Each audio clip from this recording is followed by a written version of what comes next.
Good morning or good afternoon, as the case may be, and thank you for joining us today. Allura Healthcare Systems, along with ACHC and Imark Billing, would like to welcome you to our webinar, the PDGM Step-by-Step Guide for Ultimate Payment Results in 2020. I am Rachel Siddons, Education Manager at Allura, and I will be your moderator for today. I would like to start by introducing you to our panelists, Colleen Jones, Lila Malakote, and Lynn Labarda. Colleen Jones is the Director of Products and Services here at Allura. Colleen's initiation into home health and hospice was as the office manager for a rural hospital-based home health and hospice agency in Central Texas. Not having any industry knowledge at that point, she learned the ins and outs by trial and error, which eventually evolved the agency from a completely paper-based agency to a software system for record keeping and billing. Her years of experience had her consulting for a home health management company out of Dallas, Texas, to later move into the role of overseeing the central region for NurseFinder's home health division, specifically for the agency's administrative staff. She was introduced to Allura when she was assisting an Austin agency with their initial billing processes. Impressed by the software and the support she received, she began open communication with the CEO of Allura. This later opened the door for Colleen as the sales customer care specialist. She transitioned to the manager of customer support department with promotions along the way to bring her to her current position. Colleen now serves as Director of Products and Services to ensure that our customers receive the best product for their investment while being offered award-winning customer service.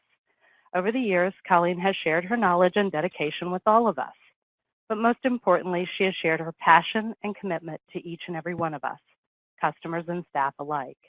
We are honored to have Colleen join us today for this webinar. Please join me in welcoming Colleen and offering our gratitude for all she does every day. Lila Malakote is a registered nurse. She resides in California. Lila is a contract surveyor for the Accreditation Commission for Healthcare, known to most of us as ACHC. Lila also offers nursing consultation and administrative services through Malakote Consulting. She's a skilled nursing facility consultant, regulatory, wound care, and legal nurse consultant, hospice nursing administration, and an expert witness nurse. Allura Healthcare Systems is proud to work with ACHC and its people. It has been my personal pleasure to work with Lila over the past few weeks. She has shared her knowledge and insight throughout this process. Please join me in welcoming Lila to our webinar. Thank you for your assistance today, Lila. Lynn Labarda is a certified billing specialist and is CEO and founder of Imark Billing, specializing in home health and hospice billing. She began her home health and hospice career as an administrator for a large Medicare certified agency in South Florida. Having been deeply involved in the billing process for that agency, Lynn was able to learn and overcome the billing challenges that faced them. With this experience, Lynn went on to found Imark Billing to provide complete billing and collection services for agencies nationwide. She regularly contributes to healthcare publications, websites, blogs, including webinars with ACHC. Her focus is to simplify the billing process for home health and hospice agencies and make it easier to understand. Lynn has a bachelor's degree in biology with a minor in chemistry from Barry University. Lynn, we here at Allura appreciate you for your industry knowledge and the work that you do. But most of all, we appreciate your smile. Anyone who knows Lynn can see and hear her smile no matter what the distance is. Thank you for joining us today. And thank all of you for taking the time out of your busy day to join us. We know that PDGM has many of you stressed, tired, and overworked. Here at Allura, we would like to provide you with the solutions to work smarter, not harder. So stay tuned. We have the key to help you overcome your fears.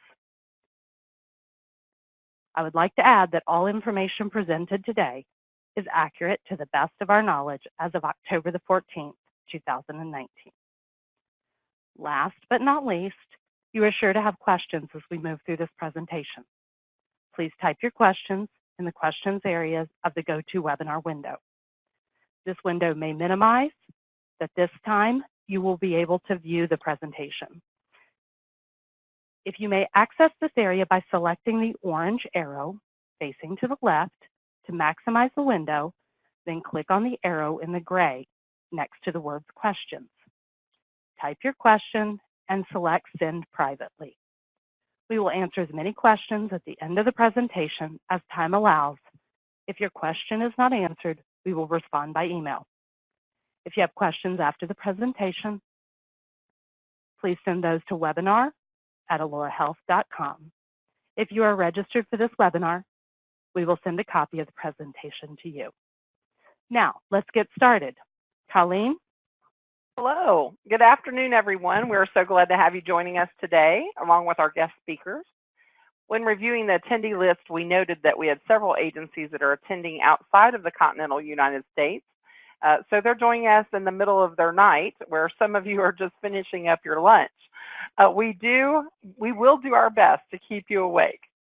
We know that these upcoming Medicare changes are keeping a lot of people up at night, so we hope to empower you with knowledge to overcome your fears and your anxieties. I would like to commend you all on taking advantage of this educational webinar to learn as much as you can about the new changes. I'm a firm believer in Ralph Waldo Emerson's quote, "Knowledge is the antidote for fear." Many people may follow the old adage, "What you don't know can't hurt you." And we know that in this business, that just isn't true. By the end of the webinar today, we hope that you will have a better understanding of PDGM as well as tools to educate your staff.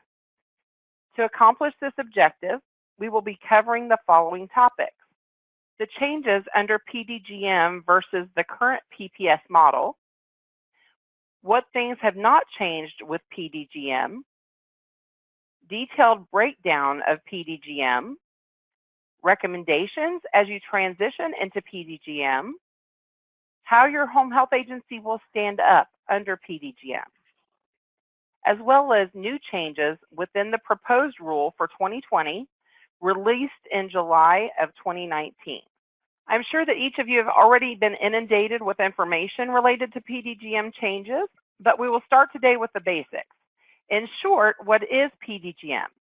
It stands for Patient-Driven Grouping Model, and it is a new payment model for the home health prospective payment system that relies more heavily on clinical characteristics and other patient information to place home health periods of care into meaningful payment categories and eliminates the use of therapy service thresholds.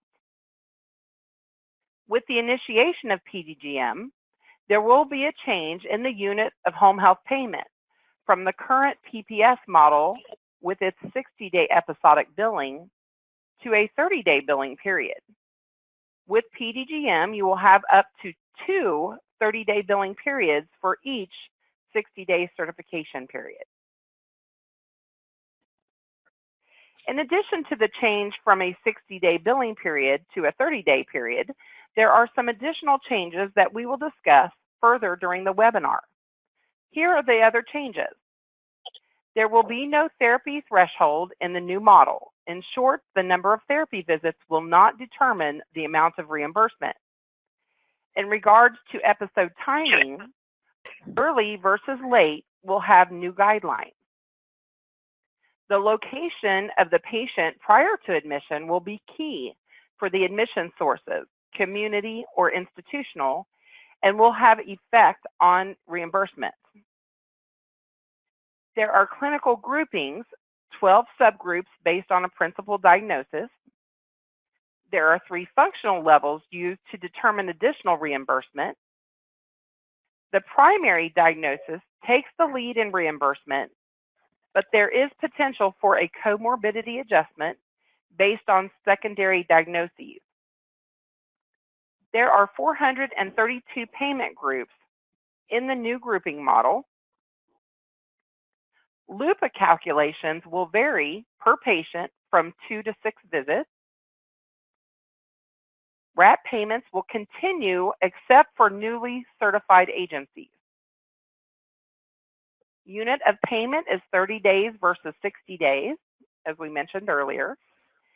Outlier calculations will continue based on the 30-day billing period. There will not be a non-routine supply separate calculation for additional reimbursement. Now let's look and see what stays the same with PDGM. Agencies certified before January 1st, 2019 continue to submit RAP and receive split payment. The 60-day timing for certification periods is unchanged. The requirement for OASIS D1 assessment completion within 5 days of the start of care and initiation of a recertification or resumption of care within the last 5 days of every 60-day episode is unchanged. The plan of care corresponds with the 60-day certification. OASIS timeframes remain unchanged. Conditions of participation are not changing. And you still must have signed orders to bill final claims. I know you're glad to know that some things stay the same, but now I'm going to give you one more change. We are going to change the presenter to Lila Malakote, and she will take you through the summarized version of the proposed home health rule for 2020. Take it away, Lila. Thank you, Colleen. Good morning, everyone. I'm in California, so I said good morning, for I know some of you are back east, so it's good afternoon.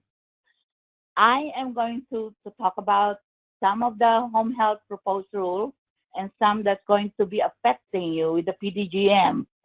As Colleen has mentioned, this has caused a lot of stress in the home health world because since PPS, PDGM will be a major reimbursement change.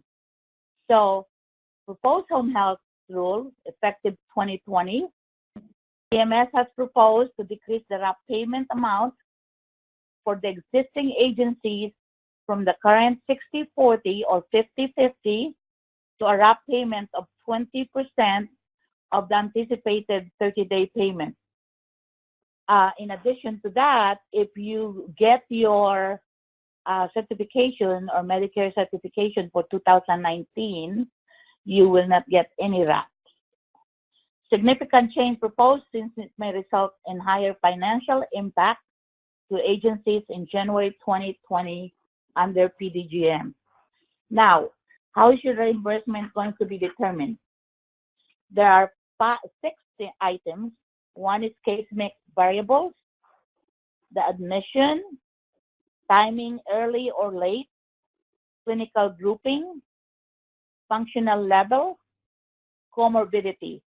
On the graph on the other side of the screen, you will see the ACHC Home Health Resource Group graph from CMS.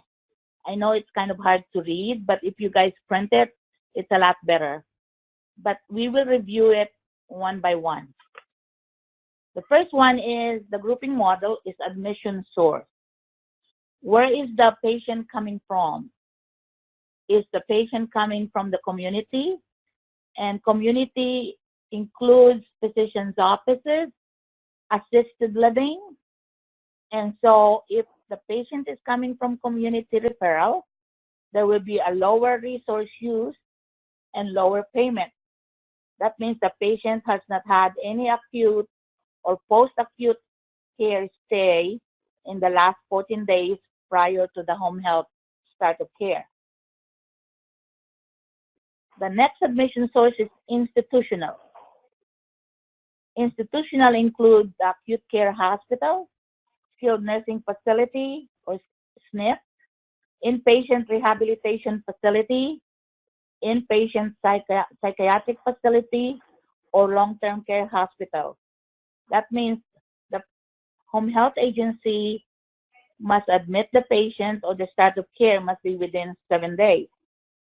Any observation or ED visits do not count as institutional. Also, institutional resource would have higher resource use, so it's estimated to have 40% more than the community referral. Admission source. To determine admission source correctly for each 30-day period, you need to use a look-back method. So, community, that means no acute or post-acute care in the last 14 days prior to home health admission. So, the first 30 days is considered early. The second 30 days of a 60-day episode would be community and considered late, and I will talk more about it in the next slide. Like I said, institutional would have an acute or post-acute care in the 14 days prior to the home health start of care. The next grouping model is timing, whether it's early and late. So the first 30-day period is classified as early. All subsequent 30-day periods in the sequence, second or later, are all classified as late. Now, if there is a gap of 60 days or more between the end of one 30-day period and the start of the next, then the payment period is considered early again. So if you guys are familiar with the skilled nursing facility benefit period, they basically are lining it the same. In the SNF, you will have 100 days, but you cannot have another 100 days unless there is a 60-day gap. So in home health, it's the same thing. It cannot be an early timing or early episode unless there is a 60-day gap between the last episode to the next one. The early episode would have a higher payment, and the late episode would have a late payment. So if you have a patient that's being admitted early institutional, that means that patient has been in the inpatient the last 14 days, there will be higher reimbursement. Anything after the first 30 days is now considered a late episode. The next grouping model is the clinical grouping. Each 30-day period now will be grouped into one of the 12 clinical groups based on the patient's principal diagnosis. The principal diagnosis provides information to describe the primary reason for which the patients are receiving home health services. The diagnosis code must support the need for home health services. The clinical groupings, as you can see, are down in the column at the bottom, and it is, if we go, it's better to see in the next slide. The clinical groups are musculoskeletal rehabilitation, and usually that would be therapy, PT, OT, speech for a musculoskeletal condition, neuro-stroke rehabilitation, which is also therapy, PT, OT, speech for neurological condition or stroke, wounds, these are post-op wounds, aftercare, skin, non-surgical wounds, which includes assessment, treatment, evaluation of surgical wounds, assessment, treatment, evaluation of non-surgical wounds, ulcer burns, and other lesions. The other clinical group is complex nursing interventions. Those are your IV patients, new ostomy patients, new gastrostomy patients, and don't forget the word new, because if they're old PEG or old gastrostomy or old ostomy, you might fall under complex nursing intervention. The next one is behavioral health care. This is the assessment, treatment, and evaluation of psychiatric and substance abuse conditions.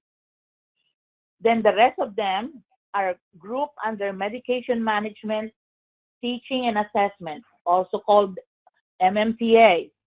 So there will be MMTA, surgical aftercare, MMTA, cardiac circulatory, MMTA, endocrine, MMTA, GIGU, MMTA, infectious disease, neoplasms, blood-forming diseases, MMTA respiratory, MMTA other. So the hypertension, the diabetes, they're going to be falling under the MMTA. The next one, grouping model, is, like I said, the clinical group. And then you will see, and it's basically the same as the other, what I discussed, the clinical grouping. And the primary reason for the home health encounter for like musculoskeletal rehabilitation will be therapy. Neurostroke rehabilitation is therapy. Wounds will be the higher paying group, but don't forget that now the wound care supplies are included. It's not going to be billed separately. Behavioral health care will be the lowest paying group, and these are the ones with the psych condition. Complex nursing intervention, like I said, includes IV, TPN, vents, new ostomies, enteral nutrition. And then the MMTA groupings, and about 50% or more of these cases usually will fall in this group. The PDGM uses primary diagnosis code for clinical groups. Under PPS, there are 6 diagnosis slots on OASIS. Now, under PDGM, there will be a list of 42,000 plus PDGM diagnosis codes, and you can locate it in the lookup tool on the Imark billing lookup or in the CMS website. They have them all there. Claims will be returned to provider if correct diagnosis code is not used from the list. Secondary diagnosis codes will be used for a comorbidity adjustment. Also, now in the claims, they have added more space for comorbidity up to 23 or 24. And Lynn can discuss that more. Now, I'm going to give it to Lynn. Thank you. So now thank you so much, Lila. The next section is we're going to talk a little bit about the functional impairment levels, but before we do that, I just wanted to mention something about the primary diagnoses. If your claim, what's important to know is that there's about 42,000 or so, a little bit more than that, primary diagnosis codes that are acceptable under PDGM. So in other words, if you do not pick the correct primary diagnosis, then your claim is going to be returned to RTP, which means that you're going to have to go back into the system, DDE, to the RTP section and make the correction on the primary diagnosis so the claim can go through. So in order, a good idea to start doing now is use our lookup tool under Imark billing. We've got the URL there on the left. What you could do is enter the primary diagnoses that you typically use now and see if it comes up on this list. If it comes up on this list on our website, then it means that it's an acceptable primary diagnosis under PDGM. If it does not show up on the list, then it means that that primary diagnosis cannot be used under PDGM, and the claim is going to be returned to provider. So this is a really good tool that you can actually start using now to start getting familiarized with the acceptable primary diagnoses. All right, so let's get into the next slide.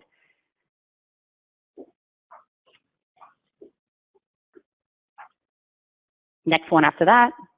Okay, so now let's talk about the functional impairment levels.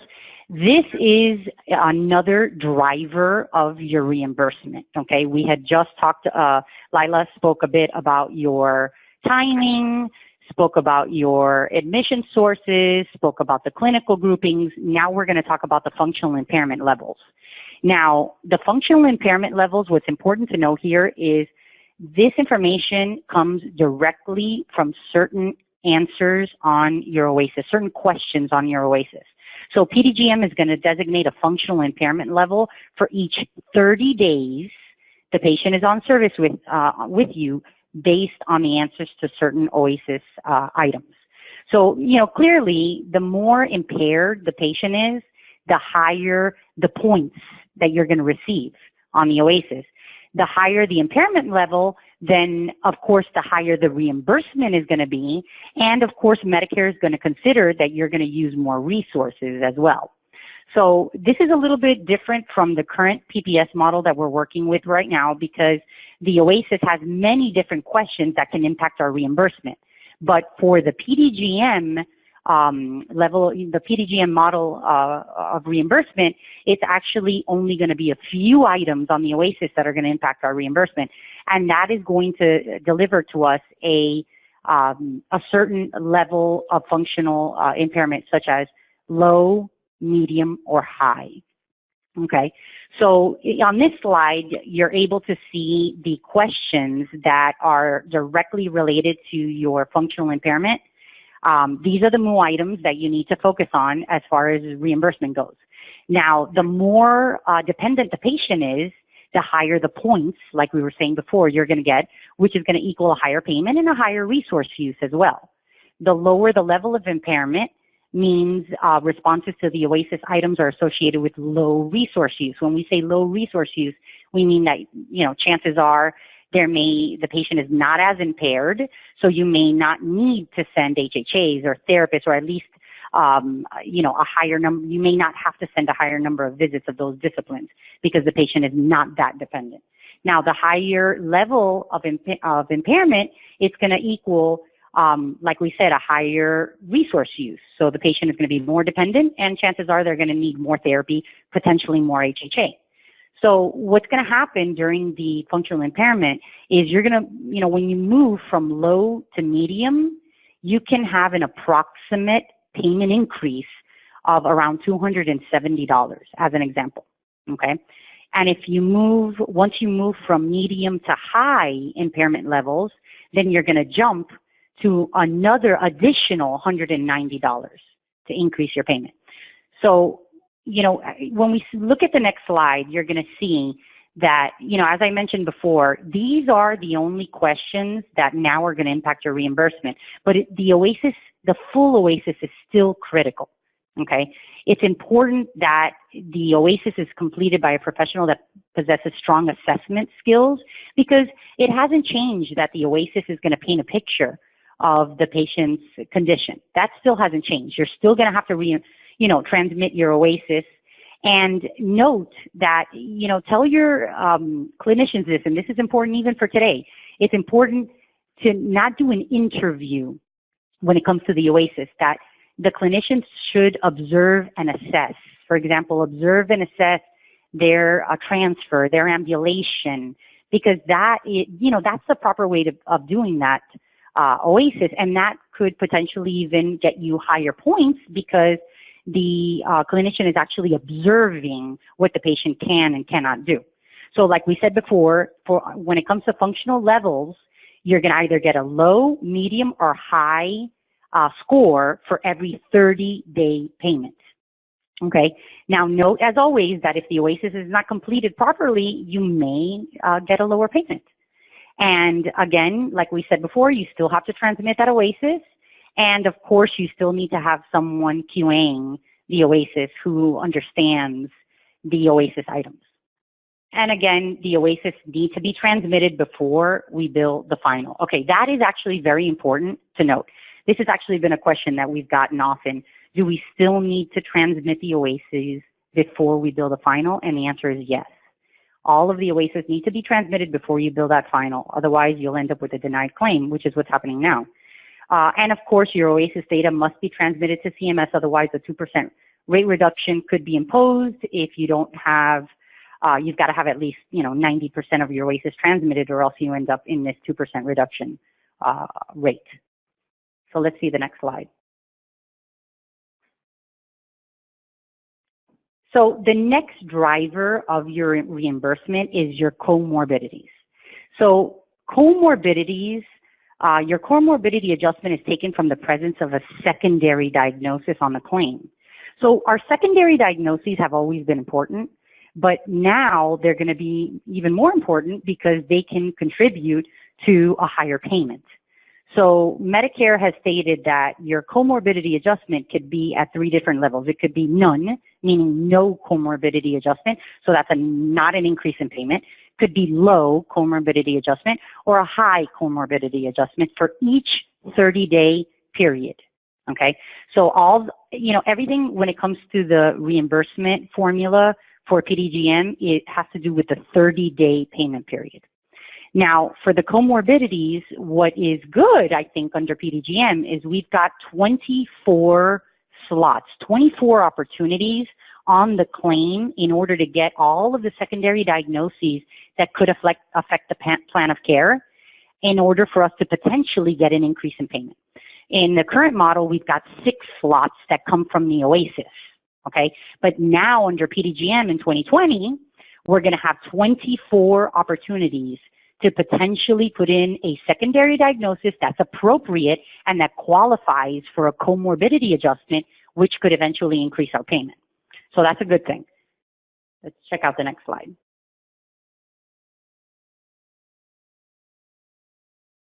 So we said a non-comorbidity adjustment stands for no secondary diagnoses that fall into a comorbidity subgroup. And we're going to talk a little bit about what a subgroup, comorbidity subgroup is, because it is a little confusing.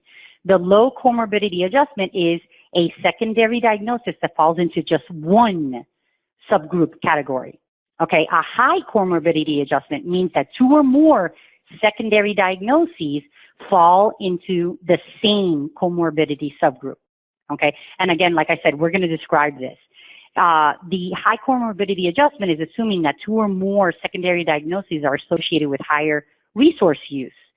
And of course, they're reported together in order to, in order to have a higher impact where you may need to have a higher resource use. So it's a more complex patient. So if we go to the next slide, you're going to be able to see the comorbidity groups.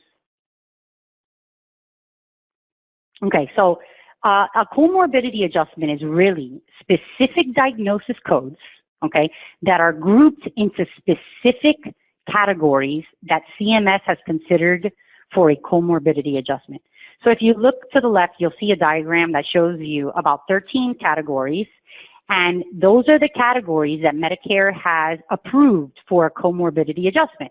So if your diagnosis code, when it comes to the secondary diagnoses, if they fall into one of these or 2 of those in the same group, you may be eligible for a low or high comorbidity adjustment, which is going to increase your payment.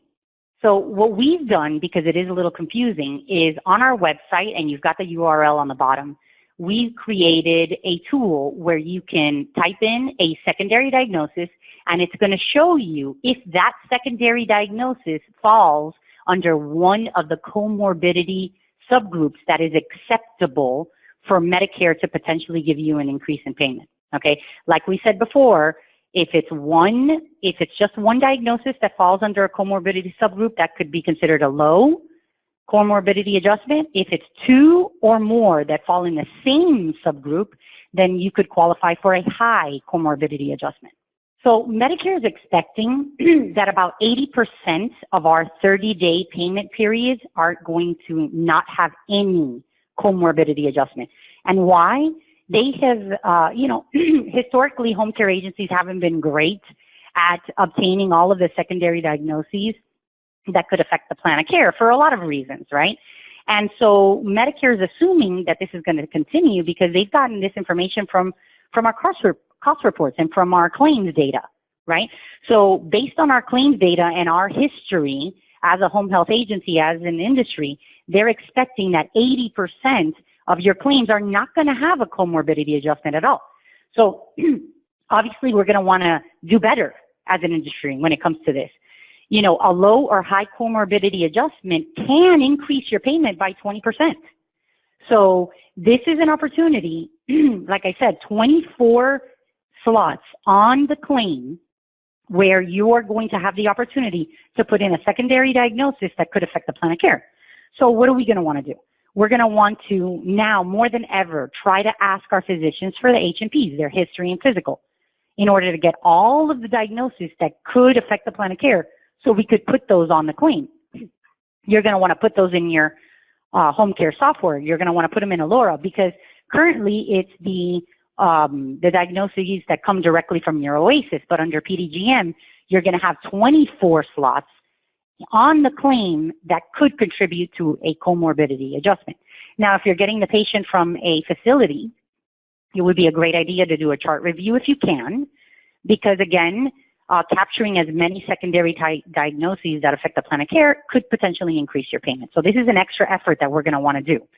And of course, as always, I like to say that a secondary diagnosis coding always needs to be clinically appropriate. Of course, I always like to say that because, you know, I'm a financial person. I don't want people to think that, you know, you're going to code strictly from a financial perspective. It's got to be clinically appropriate, of course. So everything that Lila and I just broke down is the PDGM payment formula. It starts with the admission source and the timing that Layla went over. It starts with your admission sources, of course, your community, your institutional, your clinical groupings, your functional impairment levels that we talked about, and the comorbidities. So once you admit the patient, it goes through this formula. Alora has this this formula in their system, and so does Medicare. So your as your case, your 30-day period runs through this formula, there's about 432 different payment categories that your 30-day case could fall into. Okay. Now, the average currently, the average 30-day unit of payment is around $1,791 with 73 cents. That's the average 30-day payment. Now, of course, if you continue to see the patient for another 30 days, then that would be another $1,700 approximately. Okay, so for every 30-day period that the patient is on service with you, you would be you could potentially receive that, you know, national average payment. Of course, it could be higher or it could be lower.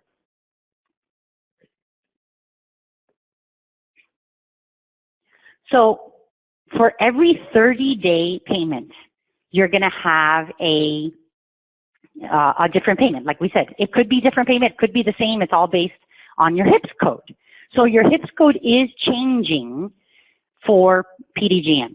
So the first position of your HIPS code is going to signify the timing and the admission source, which could be early community, could be early institutional, late community, late institutional, whichever one it is. Your second position on that HIPS code is your clinical groupings, which Lila went over.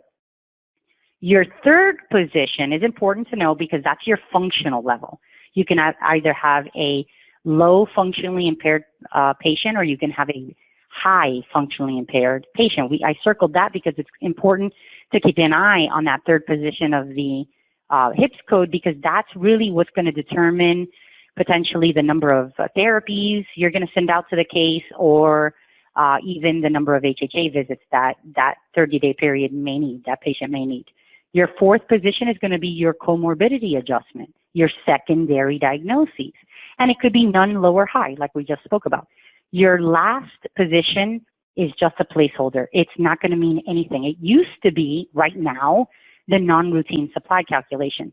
But under PDGM, it's just a placeholder. There isn't a separate calculation for non-routine supplies.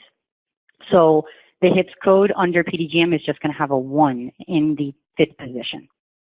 And that HIPS code is what's going to represent the dollar value, how much you're going to be paid for that 30-day period.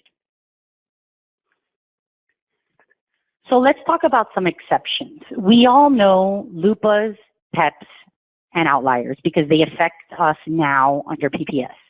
Under PDGM, the definition for these are going to change. I think the biggest impact is going to be, and the biggest change is going to be the LUPA definition. So our LUPA thresholds are going to vary for every 30-day period depending on the payment group which it's assigned. So what's really important here to note, and what I think is a little confusing for agencies, is that for every 30-day period, not 60, for every 30-day period, you could have a different LUPA threshold. The LUPA threshold is going to be a range, anywhere between 2 to 6 visits. So it makes it a little bit challenging for us under PDGM because right now, under PPS, we all know, right, that the magic number is 5. We all know that we need to do 5 visits or 4 visits of, actually 5 visits of any discipline in order for us to be able to meet that LUPA threshold. We know that if we do 4 visits or less, we end up in a LUPA. Well, under PDGM, they've made it a little bit more complicated. It's a range between 2 to 6.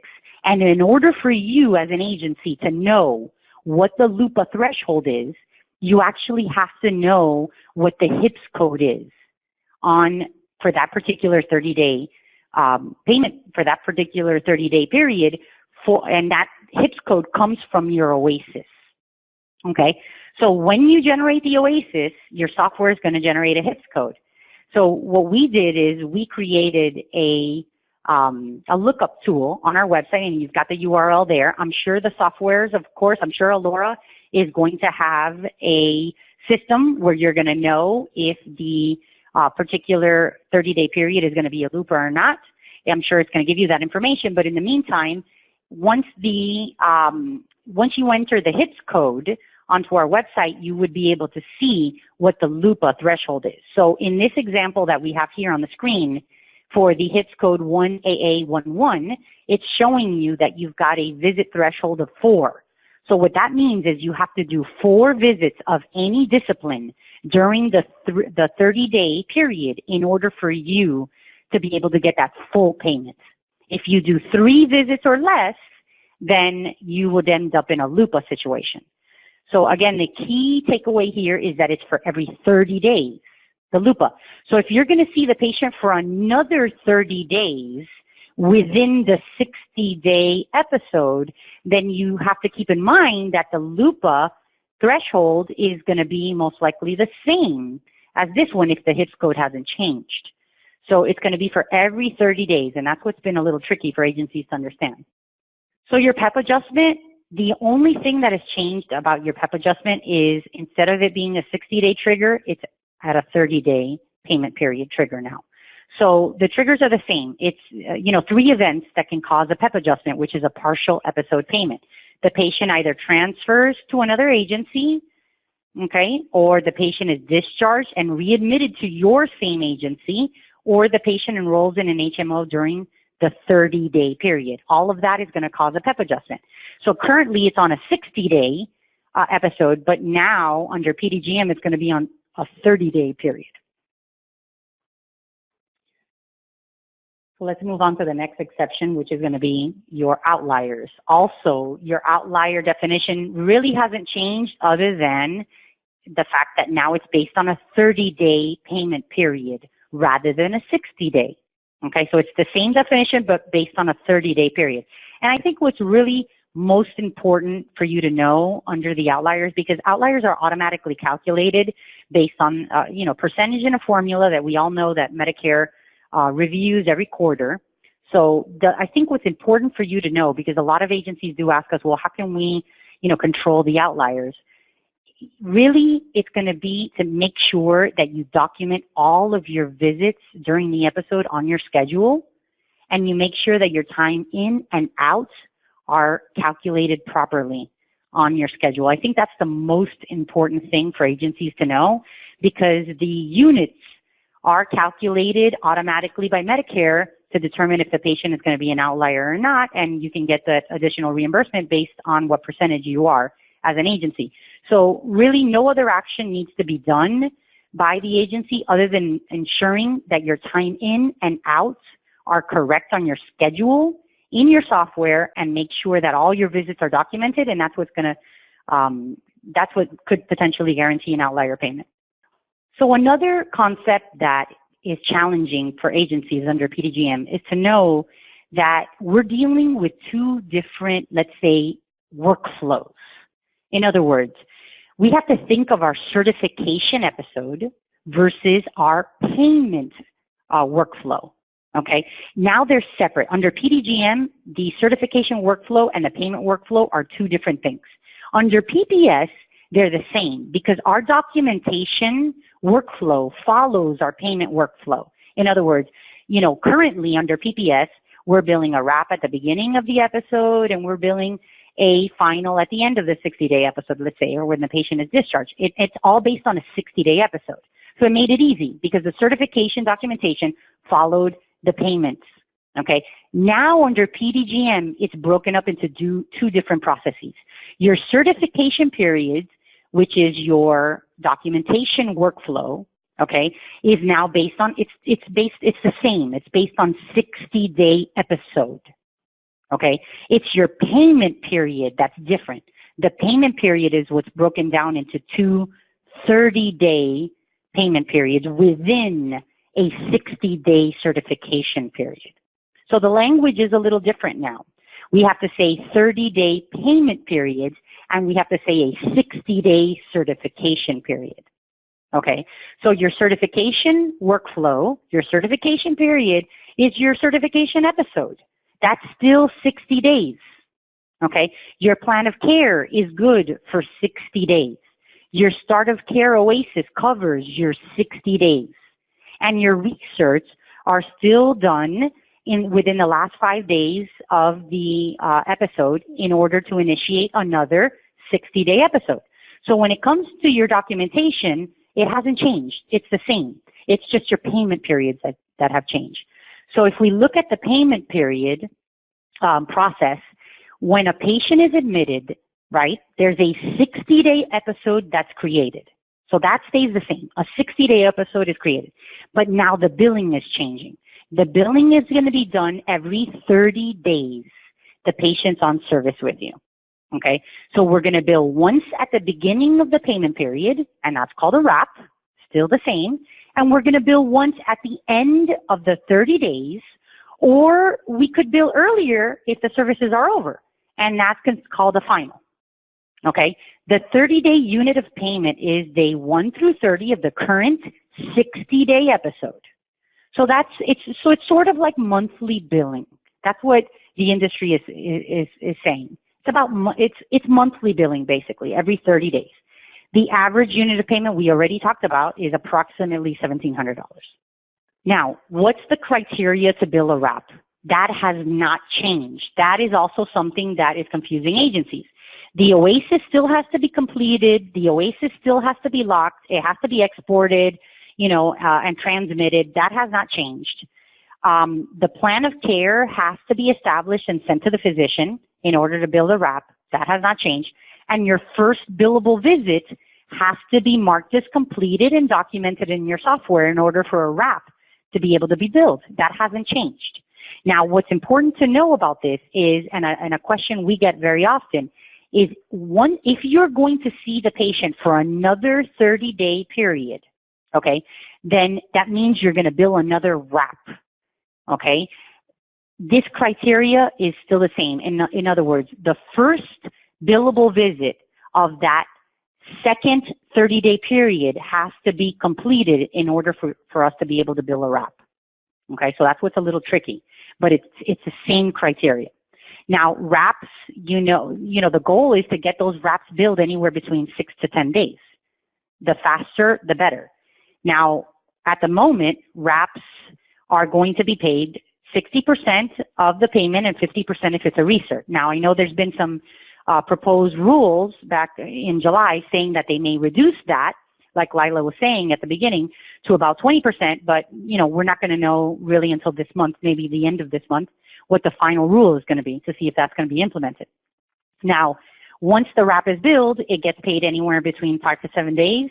We've been seeing wraps getting paid a little later, 8, 9, 10 days even, but generally speaking, anywhere between 5 to 8 days or so, the wrap should be paid.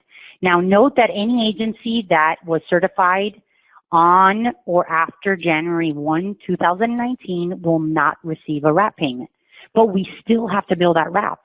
And that wrap has to be in a paid status in order for us to be able to bill the final. So before we bill the final, the billing criteria for the final is still the same as far as what the requirements are from a clinical perspective. We have to get all of our orders signed, right? You want to make sure you do a quick QA and you check that your frequencies, your disciplines all match according to your schedule and the claim. You want to pull all your pre-billing reports. You want to do your face-to-face. If a face-to-face is required, of course, only on start of cares, all of that has to be signed before we can bill the final. So the final, and again, the final can be billed on or before the 30-day period, depending whether the service is over or you're going to continue to see the patient for another 30 days. You still have to bill that first 30-day final. Of course, you're going to want to send the final as soon as possible, and the goal would be anywhere between 8 to 12 days from when the service is over. Once you bill that final, it's still going to fall into the same payment cycle that we have now, which is anywhere between 14 to 30 days.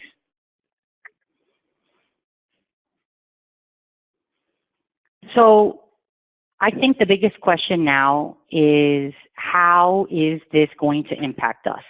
So we've been getting tons of calls from agencies saying, you know, is our reimbursement going to be significantly reduced or increased, or are we going to stay the same?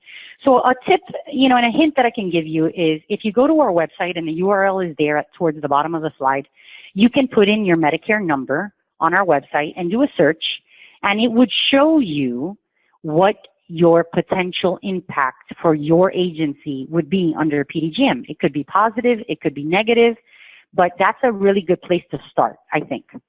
Of course, this is all taken from 2018 data from our cost reports. So if you're a recent, fairly new agency, you may not have any data showing up here. And again, this is as exact as our cost report data is. But it's a good idea for you to get an idea of what, if you would be negatively impacted or positively impacted, or nothing at all. Let's see the next slide so we can show you what you're going to be looking at once you put your agency's Medicare number in there. So when you put your Medicare number in there, you're going to see that it's going to rank you depending on what quartile you're in for your nursing therapy ratio. So if you're an agency that does very low nursing visits and does higher therapy visits, then you could be in the first quartile, which means you would be negatively impacted by PDGM. Okay, if you, and then you move on, and if you're in the fourth quartile, then that means you're an agency that has a high level of nursing visits, maybe more nursing than therapy. So if you're more focused on nursing than therapy, you could be an agency that's going to be positively impacted by PDGM, because that's really what it's looking like. It's looking like agencies that do very high therapy visits are looking to be more negatively impacted than agencies that are doing more nursing than therapy. So I'll just hand it over to Layla now. Hakuna Matata, Lynn. I'm going to grab it and take off for Layla at this point. Please, Lynn, if there's anything that I skip over, jump in and help me out. Wound care and complex cases typically will have a higher payment. Your behavioral health and some of your MMTA will also have a lower payment, so they'll work against each other for you. Agencies that are nonprofits and in the Northeast are predicted to have higher payments to their episodes. Rural agencies and facilities-based are expected to fare positively. Agencies with a higher ratio of nursing will also have an average higher weight. Agencies with a high therapy visit will see a large impact in their payments. Other follow-up assessments, if there's a significant change in condition, will be important to your documentation. So consider putting a process in place now to evaluate the patient's resource use and condition before the end of the 30-day period. In the event of those change in condition assessments would need to be done, the relationship with the institutional providers for referrals, your payment will be impacted by 40% with those community referrals. So again, you're going to want to focus on that intake and referral process. For more information on the billing process, these things will be released at the end of 2019. We're expecting the CMS manuals to be updated later in the year. Lynn, did I miss anything? No, I think that's fantastic. Okay, how about you dive in now? All right, fantastic, thank you. So again, the transition is on everybody's mind. You know, we're in October, this is going to happen in January 2020. What should you be doing now? Okay, so a tip that we can give you is start by analyzing the impact on your agency. I'd say that's where you would first start. And again, we put that link towards the bottom of this screen. Put in your Medicare number, see if you're going to be negatively impacted or not. Educate your staff on the new PDGM model. You know, have them look at as many webinars as possible so they can understand where the drivers of your reimbursement are. Okay, that's going to be critical because you want everybody in the agency to be invested and understand where your money is coming from. And we showed you a visual picture of the reimbursement model under PDGM, right? And it's going to be 5 factors that are going to contribute to reimbursement. We talked about the timing, the admission source, your clinical groupings, the functional impairment level, and your comorbidities. Those are the 5 drivers of your reimbursement under PDGM. So what should you be doing now as far as your referral sources? Try to analyze the percent of your community referrals versus your institutional referrals. See if there's a way that you can understand where your referrals are coming from. If you have a high level of community referrals versus institutional referrals, then that's something you may want to analyze and consider increasing your marketing efforts to these types of facilities like the inpatient acute care hospitals, skilled nursing facilities, inpatient rehab centers, inpatient psychiatric facilities, or long-term care hospitals. Why? Because these types of institutions, again, if your admission is within your home health admission is within 14 days, then what's going to have an institutional referral, what's going to happen is you could potentially see a 40% increase in payment. So you're going to want to focus on increasing your marketing efforts to those types of facilities rather than those community physician referrals. Now, your intake process and referral process, what do you want to do there? Well, get familiar with your primary diagnosis lookup tool that we have on our website. Know already what primary diagnoses are good and considered acceptable under PDGM. You can use our tool for that. The link is below. Keep in mind that you need to focus on trying to get your histories and physicals so you can have as many, so you can capture as many secondary diagnoses as possible that are going to affect the plan of care, because that could potentially increase your reimbursement about 20%. So, you know, your intake process hasn't really changed. You still need to do your eligibility. That hasn't really changed. The only factor is you really need to figure out that intake person is going to have to ask more questions and it's going to have to figure out where that patient is coming from. Were they in the hospital? Are they coming strictly from a physician's office without being admitted into a hospital? That's going to be important because that's going to determine your admission source. So your LUPA, your histories and physicals, primary diagnoses, that's probably going to fall more under your clinical team, but all of that is going to be very important under PDGM. I'll pass that over to you, Rachel. Thank you, Lynn. We appreciate your help. Now we'll move into our question and answer section. We do actually have several minutes left before the end of the webinar, so we'll answer as many of your questions as our time allows. If you've not already done so, please type your question in the questions area of the GoToWebinar window. This window may be minimized, so if you need to access it, select the orange arrow facing to the left to maximize the window. Then click on the arrow in gray next to the word questions. Type your question and select send privately. We'll answer these as time can allow. If your question is not answered, we will respond by email after the webinar. If you do have questions after the presentation ends, and I'm sure you will, please send those to webinar@alorahealth.com. If you're registered for this webinar, we will automatically send you a copy of the presentation via email with your registration. Colleen, do you have some questions for us? I do. Actually, we've had a lot of questions about the handouts, and Rachel, thank you for answering that question for everyone. So I will definitely knock out several questions from that direction. Let me see what the best one to start with is. I've got several here. All right. Lynn, can you clarify if the LUPA threshold is, say, 4 visits? and 4 visits are provided, the full episode payment is received. If 3 visits are provided, the payment will be on a per visit basis. Is that correct? Correct. That is correct. If the LUPA threshold is 4, and that's what the HIPS code indicates, then you need to do at least 4 visits in order to get that full payment. If you do 3, 2, or 1, you'll end up in a LUPA. And is that that LUPA calculation then based on the full 60 days or on each 30-day billing period?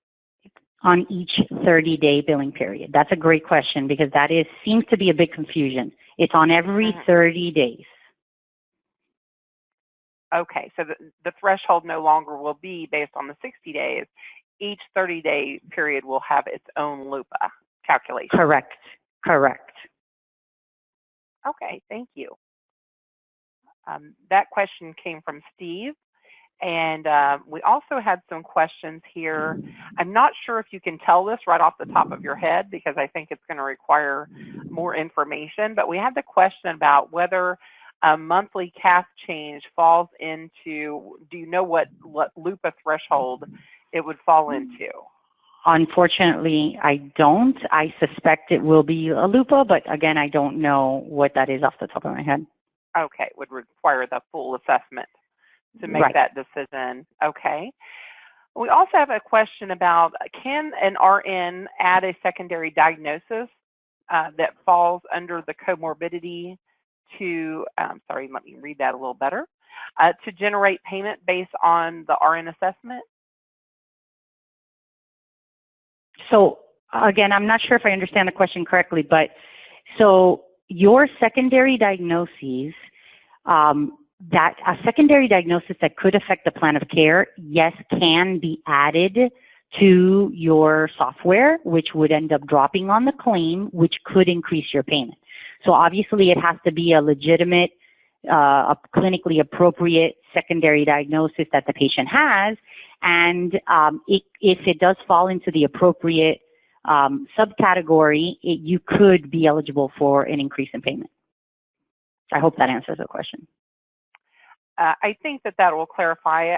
Just to add to that, Lynn, we'll just kind of emphasize that the PDGM model is looking at your primary diagnosis, and then any of the additional up to 24 would be considered secondary and be being considered for the comorbidity adjustment, correct? Correct. Okay. Thank you for that, Colleen. Absolutely. There is a question. Is the second 30-day consecutive period always going to be a community grouping? It will be a community grouping unless the patient went into a hospital.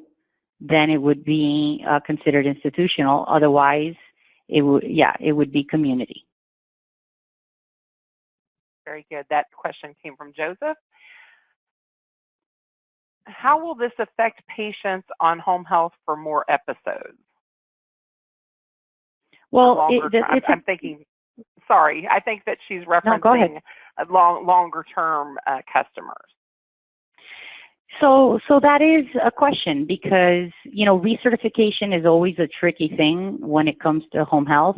And under the PDGM model, now that our payments are broken up into 30-day payment periods, it is challenging because we're going to need to think a little bit about how we're going to structure our visits and how we're going to do our visit management in order to spread them out through that 60-day episode to see if it's, of course, it has to be clinically appropriate. I want to say that. But, since I am a financial person, we need to consider that we're being paid for every 30-day period.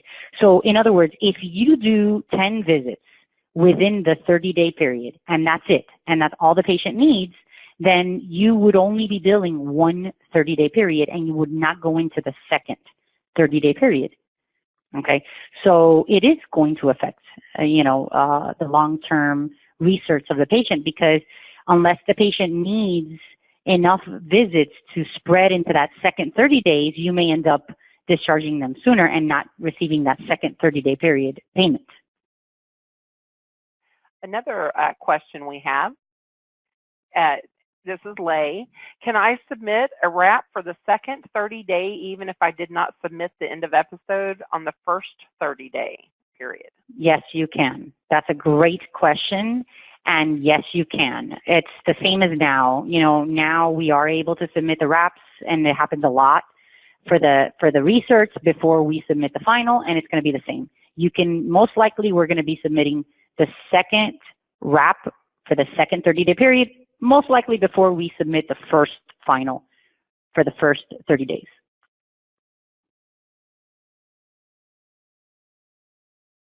Here's a good question as well. How are supplies paid under PDGM?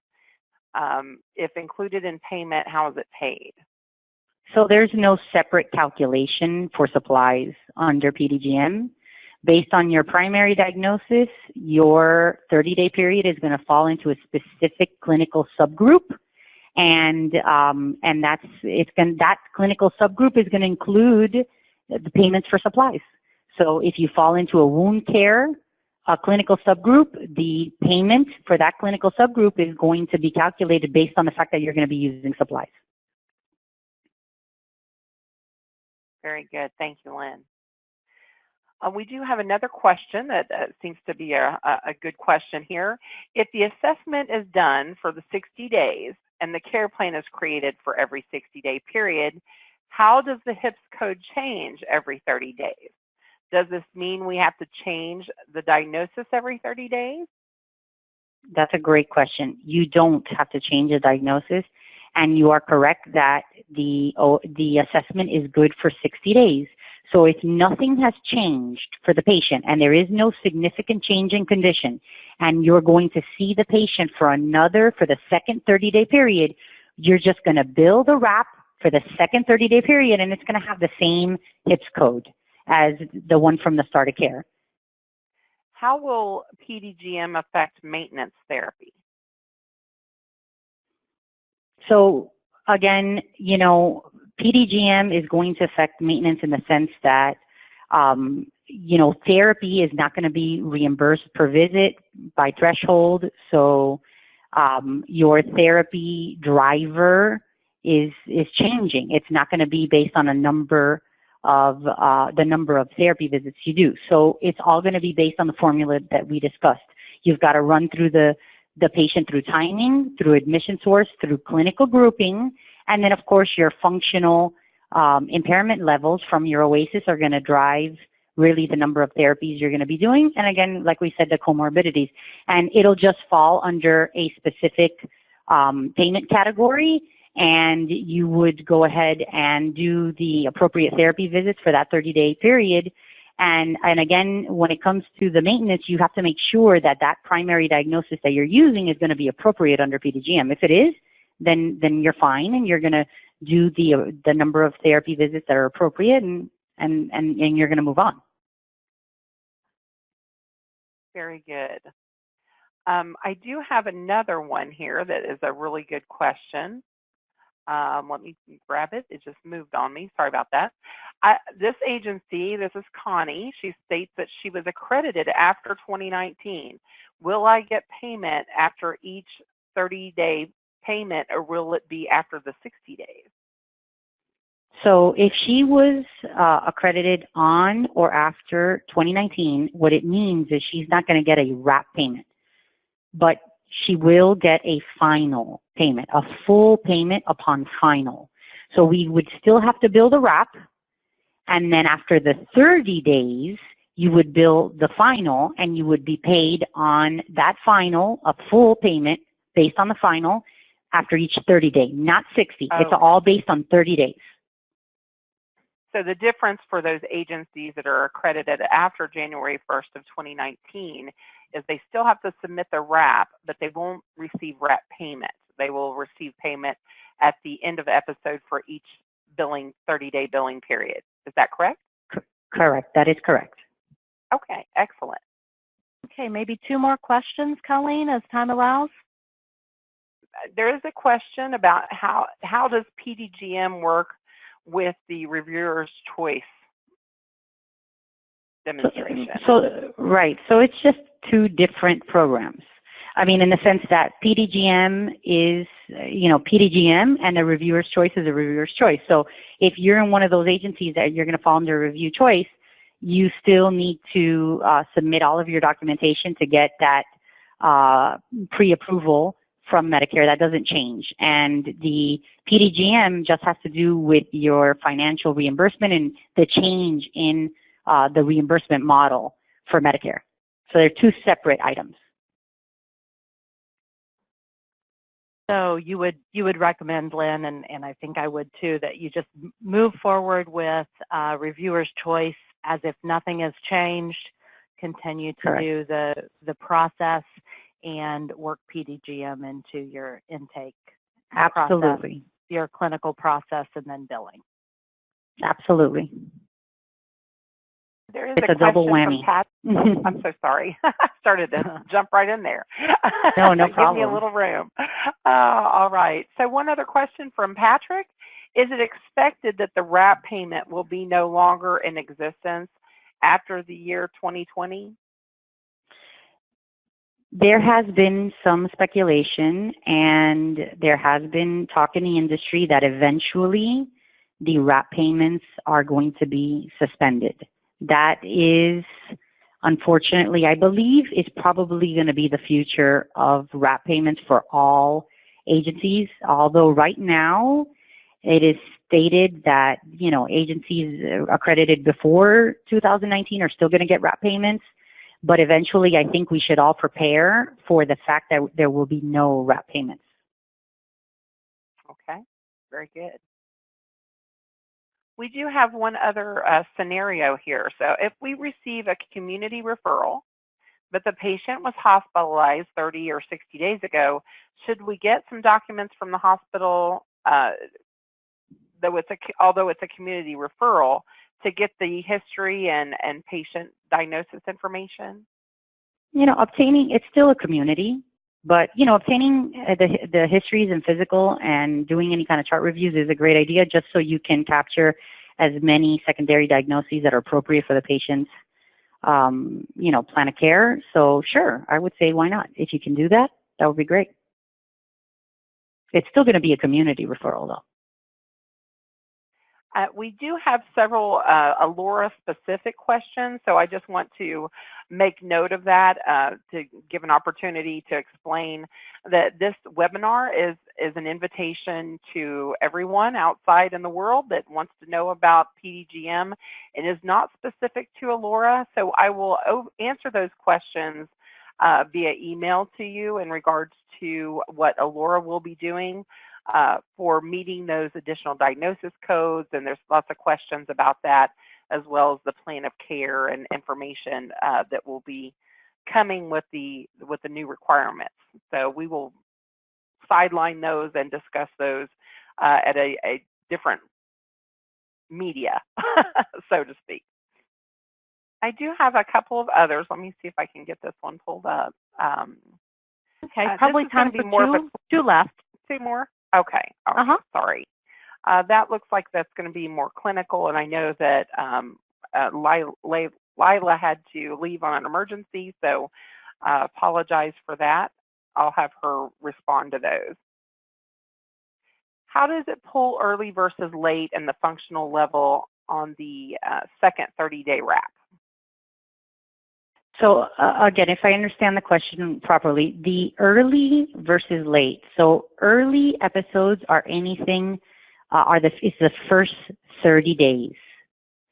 Late episodes are later than 30 days. Anything over 30 days is considered late, right? So typically, you're going to do the same process. You're going to pull the eligibilities. You're going to look to see where the patient is when it comes to the episodes with another agency, and you're going to determine whether it's early or late for your first episode. And then, of course, if you're going to continue seeing the patient for another 30 days, chances are it's going to be late. Okay, thank you both for your help with the questions. It was greatly appreciated, and I'm sure everyone out there appreciates the answers. This concludes our webinar for today. Once again, we'd like to extend a special thank you to Colleen Jones, Director of Products and Services at Allura Healthcare Systems, Lila Malakote, Nurse Consultant and Surveyor for Malakote Consulting and ACHC, and Lynn Labarda from Imark Billing. Ladies, it's always a pleasure to work with you. Most of all, we appreciate you for joining us today. If you registered for this webinar, we will email the presentation out to you. Any questions presented that were not answered during the Q&A, such as the Allura-specific questions, will be answered by email. And if you have additional questions after the webinar ends, please send those to us at webinar@allurahealth.com. If Colleen and I can't address those, we'll get those to the right people to help you. We'll either get those out to Lynn or to Lila and get the answer back to you as quickly as possible. We wish you to have a great day, and as always, thank you.